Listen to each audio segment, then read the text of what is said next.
बहुत समय पहले एक सुंदर और हरा भरा गांव था जिसका नाम हरिपुर था।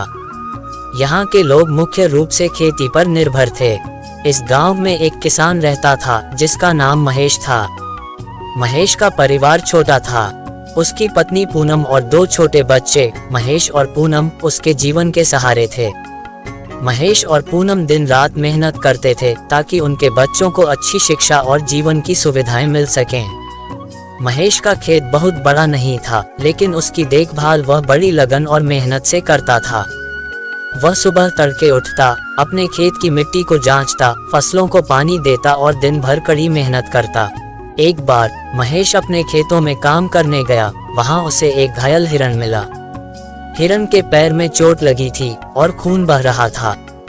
महेश को उस पर दया आई और उसने हिरण को अपने घर ले जाकर उसका इलाज किया। महेश ने उसकी मरहम पट्टी की और जब तक हिरण पूरी तरह से ठीक नहीं हुआ तब तक उसकी देखभाल की। इस घटना के बाद गांव के लोग महेश की प्रशंसा करते हुए नहीं थकते थे। एक साल गांव में भयंकर सूखा पड़ा। बारिश नहीं हुई और फसलें सूखने लगीं। गांव के लोग परेशान हो गए और उनमें निराशा फैल गई। महेश भी चिंतित था, लेकिन उसने हिम्मत नहीं हारी। उसने सोचा कि वह किसी भी हालत में हार नहीं मानेगा। महेश ने अपने बचाए हुए पैसों से गांव के पुराने कुएं की सफाई करवाने का निश्चय किया।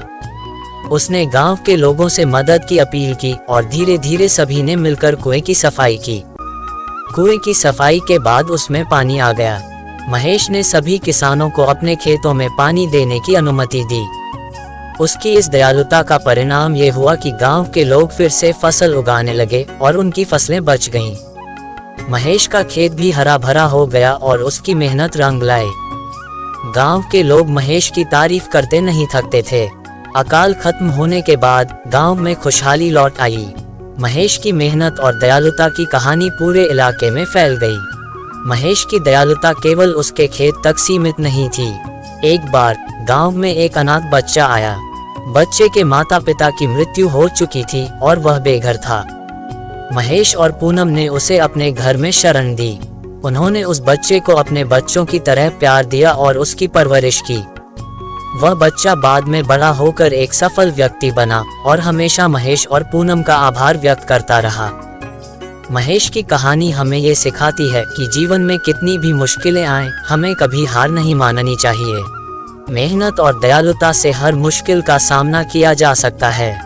महेश की तरह अगर हम भी अपनी मेहनत और दयालुता से काम करें तो हमें सफलता जरूर मिलेगी।